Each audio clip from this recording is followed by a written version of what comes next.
Morning class. आज आप ईकारांत स्त्रीलिंग मति शब्द के रूप पढ़ेंगे।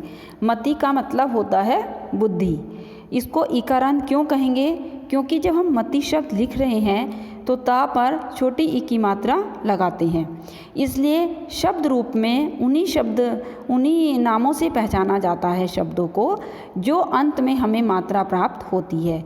यदि ऊ की मात्रा प्राप्त होगी तो ऊकारांत, यदि आ की मात्रा प्राप्त होगी तो आकारांत, यदि सिर्फ कोई मोहन, बालक, श्याम ऐसे शब्द होंगे तो वो अकारांत, क्योंकि उनको बोलने पर हमें अंत में अ मिलता है, अनार। तो इस तरह से उन्हीं शब्दों की पहचान हम उसी के अनुसार करते हैं जो शब्द हमें अंत में प्राप्त या जो मात्रा हमें अंत में प्राप्त होती है। इसलिए इसको कहेंगे ईकारांत। और मति शब्द है स्त्रीलिंग, तो ईकारांत स्त्रीलिंग शब्द। अब आइए देखते हैं हम इसके रूप कैसे चलते हैं। 3 वचन है, एक वचन, द्विवचन एवं बहुवचन। 7 विभक्ति हैं, प्रथमा, द्वितीया, तृतीया, चतुर्थी, पंचमी, षष्ठी एवं सप्तमी, और अंत में संबोधन। तो प्रथमा विभक्ति में एक वचन में मति ही, द्विवचन में मति और बहुवचन में मत्य है। द्वितीय विभक्ति में एक वचन में मतिम, द्विवचन में मति और बहुवचन में मति ही। तृतीय विभक्ति में एक वचन में मत्या, द्विवचन में मतिभ्याम और बहुवचन में मतिभिः। चतुर्थी विभक्ति में मत्यई एवं मत्ये, दोनों में से आप कुछ भी लिख सकते हैं। द्विवचन मतिभ्याम और बहुवचन मतिभ्यः। पंचमी विभक्ति में एक वचन में मत्यः और मतेः, कुछ भी लिख सकते हैं। द्विवचन मतिभ्याम और बहुवचन मतिभ्यः। षष्ठी विभक्ति में एक वचन में मत्यः और मतेः, इन दोनों में से कुछ भी लिख सकते हैं। द्विवचन में मत्योः और बहुवचन में मतीनाम। सप्तमी विभक्ति में मत्याम या फिर मतौ, और द्विवचन में मत्योः और बहुवचन में मतीषु। उसके बाद संबोधन, हे मते, हे मति, हे मत्य है। संबोधन में शब्द के साथ हम एक्सक्लेमेटरी साइन भी लगाते हैं।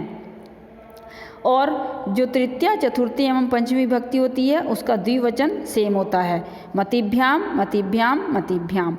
और प्रथमा द्वितीया का भी द्विवचन सेम है, मति, मति।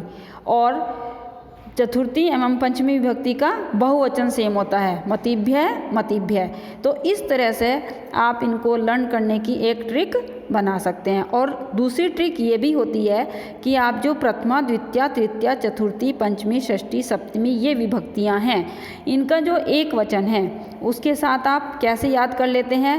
ई, म, य, ये, ते, तौ, ऐसे ई, म, या, ये, ते, तौ, ऐसे हम याद कर लेते हैं कि मतलब शब्द जो है मति उसके साथ ई लगेगा, फिर माँ लगेगा, फिर य लगेगा, फिर ए लगेगा यानी कि मत्ये, और फिर ते लगेगा, उस पर ए की मात्रा लगा देंगे, और लास्ट में सप्तमी विभक्ति में औ लगेगा तो उस पर मत शब्द पर बड़े ओ की मात्रा लगा देंगे। ये भी एक तरीका होता है लर्न करने का। तो इसलिए जो आपको ईजी लगे वो आप तरीका अपना सकते हैं और उस तरीके से आप याद कर सकते हैं। और एक ये बात है, अगर एक आपने ये स्त्रीलिंग ईकारांत शब्द याद कर लिए तो इसमें जिन स्त्रीलिंग शब्दों में छोटी ई की मात्रा आएगी अंत में, उनके सभी शब्दों के रूप आप लिख सकते हैं। जैसे कुछ शब्द इसमें दिए हुए हैं, कीर्ति, इसमें भी छोटी की मात्रा आ रखी है, बुद्धि, इसमें भी छोटी की मात्रा आती है, रुचि, भूमि, नीति आदि। ऐसे और भी बहुत सारे शब्द हैं, सारे लिखना वो नहीं है। तो इसलिए अगर आपको एक मति शब्द के रूप याद हो गए तो इन सब शब्द रूपों को भी आप इजीली लिख सकते हैं। बस तो ये होती है शब्द रूप याद करने की ट्रिक, और ये मति शब्द के रूप आपको याद करने हैं। अब आती है संख्या 21 से 40। आपको हाफ ईयरली में 1 से 20 तक की संख्या कराई गई थी। अब आपको फाइनल में 21 से 40 तक की संख्या अपनी नोटबुक में लिखनी है और याद करनी है, जिसको मैं पढ़ करके आपको सुना रही हूँ कि आपको पता चलेगा कि किस शब्द को क्या बोलते हैं। 21 एकविंशतिः, 22 द्वाविंशतिः, 23 त्रयोविंशतिः, 24 चतुर्विंशतिः, 25 पंचविंशतिः, 26 षड्विंशतिः, 27 सप्तविंशतिः, 28 अष्टाविंशतिः, 29 एकोनत्रिंशत् और 30 त्रिंशत्। देखो जैसे हमने 20 याद किया था कि विंशति, और उससे पहले हमने जब 19 लिखा तो हमने विंशति से पहले एकोन लगा दिया। एकोन का मतलब है यानी कि एक नहीं, यानी कि 20 में एक नहीं, तो हो गया 19, एक कम हो गया तो 19 बनेगा।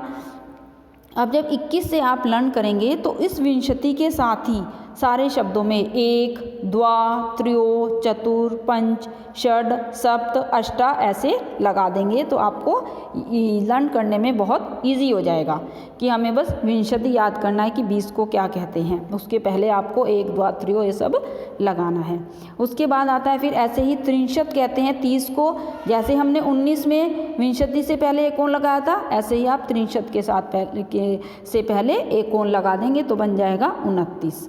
ठीक है, अब त्रिंशत आया। अब ऐसे ही आगे त्रिंशत के साथ आपने एक लगाया, एक त्रिंशत 31, द्वा त्रिंशत 32 और त्रयस त्रिंशत ये हो गया आपको 33।